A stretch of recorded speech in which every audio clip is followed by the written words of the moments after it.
So, random thought number three, and this is literally random thought.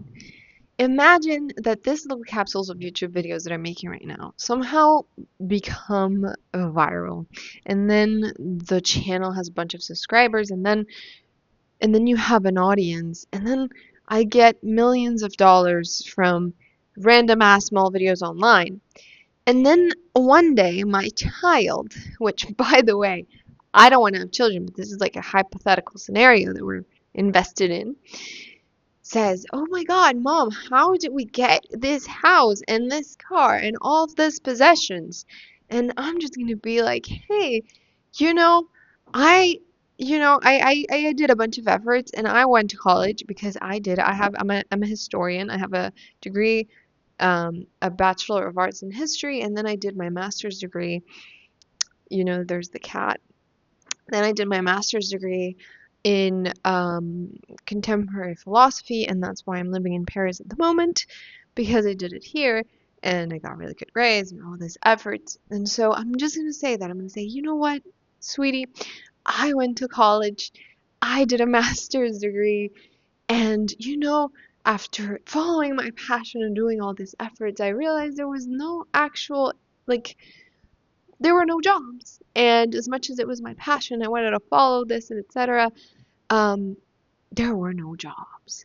And one day, I just decided to grab my iPad and a tiny little microphone and record myself, basically sharing whatever thing passed through my mind.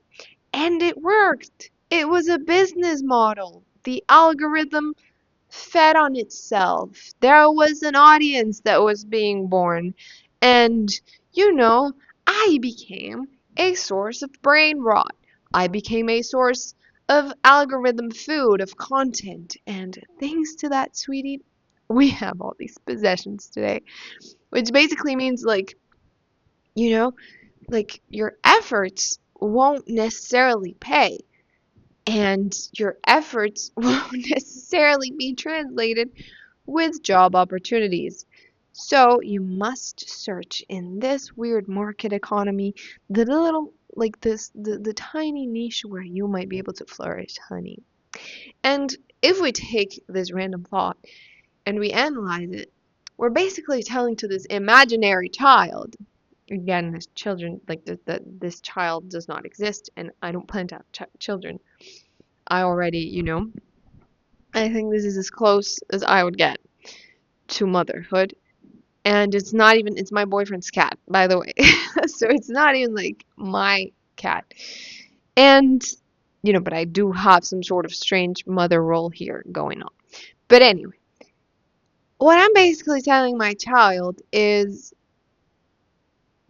like, your efforts are not necessarily going to be, met with opportunity. And you somehow have to adapt to whatever historical climate you're in order to make it happen. And, basically the values of society, of education and morality and etc. are all sort of slowly transforming into brain rot. And, you know, like, just let that, like all these values that humanity has built for thousands of years, where are they going? We don't know. We don't know. I don't know. Do you know? Nobody knows. And that's like the message for my future child. And that's like the random thought of the day, which is linked to, becoming brain rot and just the craziness of values in this world. Okay, bye.